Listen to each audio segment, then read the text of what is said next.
आज छठ पूजा का तीसरा दिन है जिसे संध्या अर्घ्य के नाम से जाना जाता है। छठ पूजा खास तौर से बिहार, झारखंड और पूर्वी यूपी में बड़े ही धूमधाम से मनाया जाता है और उनके लिए छठ का पूजा बड़ा ही महत्व रखता है। इसलिए इन इलाके के लोग अगर भारत के किसी दूसरे हिस्से में भी रहते हैं तो छठ पूजा के लिए वे अपने गांव जरूर जाते हैं।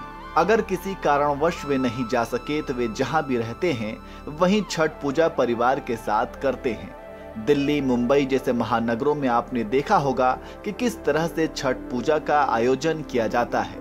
छठ पूजा में पवित्रता का बड़ा ही ध्यान रखा जाता है। इस पर्व की शुरुआत नहाए खाए के साथ होती है। इसके बाद खरना, अर्घ्य और पारण किया जाता है। इसमें विशेष तौर पर सूर्य देवता और छठ माता की पूजा की जाती है। ऐसा माना जाता है कि इनकी पूजा से संतान प्राप्ति, संतान की रक्षा और सुख समृद्धि का वरदान मिलता है।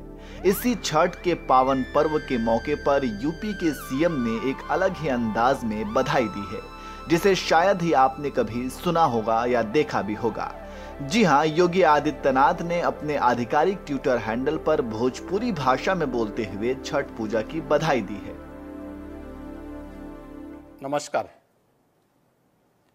लोक आस्था, प्रकृति प्रेम, पवित्रता, आज सूर्य उपासना के महापर्व छठ पर हमारे तरफ से आप सब माता बहनें, आप भोजपुरी समाज के लोगन के बहुत बहुत मंगल कामना।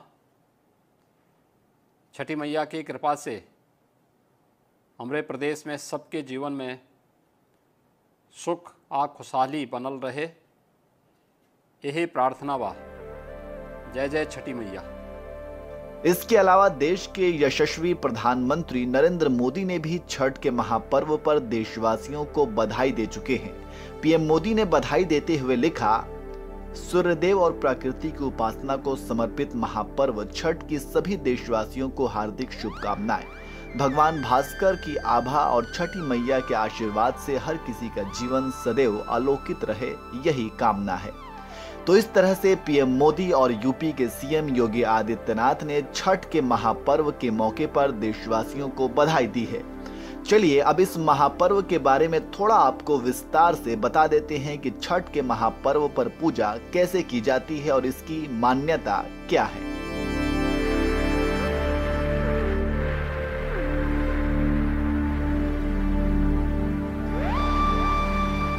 छठ का पर्व चैत्र या कार्तिक माह के शुक्ल पक्ष की षष्ठी तिथि को मनाया जाता है।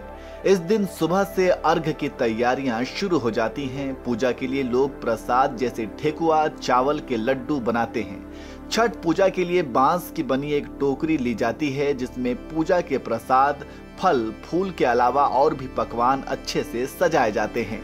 एक सूप में नारियल, 5 प्रकार के फल रखे जाते हैं। सूर्यास्त से थोड़ी देर पहले लोग अपने पूरे परिवार के साथ नदी के किनारे छठ घाट पर जाते हैं। छठ घाट की तरफ जाते हुए रास्ते में महिलाएं पारंपरिक छठी मैया की गीत भी गाती हैं।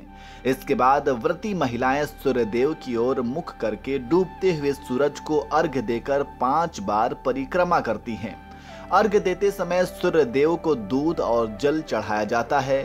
उसके बाद लोग सारा सामान लेकर घर आ जाते हैं। घाट से लौटने के बाद रात में छठी मैया के गीत गाते हैं।